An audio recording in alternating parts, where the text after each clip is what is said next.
गुजरात के वडोदरा में एक बार फिर तेज रफ्तार डंपर का कहर देखने को मिला, जहां फिर एक बार बेकाबू डंपर काल बनकर सड़कों पर दौड़ता हुआ दिखाई दिया। वडोदरा के तरसाली सब्जी मार्केट के पास उस समय हड़कंप मच गया जब तेज रफ्तार से आ रहे एक डंपर ने बाइक सवार को लगभग अपनी चपेट में ले लिया। गनीमत रही कि बाइक सवार बाल बाल बच गया, लेकिन घटना ने इलाके में दहशत का माहौल पैदा कर दिया। घटना के बाद मौके पर मौजूद लोगों में भारी आक्रोश देखने मिला। लोगों का कहना है कि शहर में डंपर चालक लगातार लापरवाही से वाहन चला रहे हैं, जिससे आए दिन हादसों का खतरा बना रहता है। स्थानीय नागरिकों ने प्रशासन और ट्रैफिक पुलिस से ऐसे लापरवाह डंपर चालकों के खिलाफ सख्त कार्यवाही की मांग की है।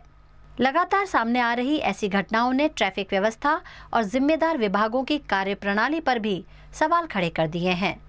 अब देखना होगा कि प्रशासन इस मामले में कब और कितने सख्त कदम उठाता है। समोसा लाव्યો હતો ને સમોસા લઈને આ સાઈડ આવી રહ્યો હતો તે બમ્પર વાળા ડાયરેક્ટ અહીંયાથી આમ દબાવી દીધી અને આ સાઈડ રિક્ષા પડી હતી તો ગાડી ડમ્પરના નીચે આવી ગઈ અને મેં સાઈડમાં પડી ગયો।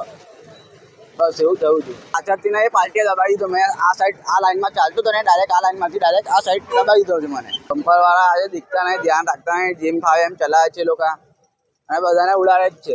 પોલીસ તો નહીં, પોલીસને તો કેસ વેસ તો કશું થયું નહીં। ડમ્પર વાળો કહે છે કે મેં ખર્ચો આપી દઉં છું। તેમને સરકાર પાસે પ્રતિબંધ લગાવવો જોઈએ કે એ લોકો ટાઈમ પર એ લોકો નીકળવા જોઈએ રાતે જ, જ્યારે જે ટાઈમ પર કોઈ ગાડીઓ વાળીઓ ના હોય તેમને કહેવું જોઈએ કે તમારે બી જોવું પડે, આ સ્પીડ આટલી સ્પીડમાં ના આવવું જોઈએ।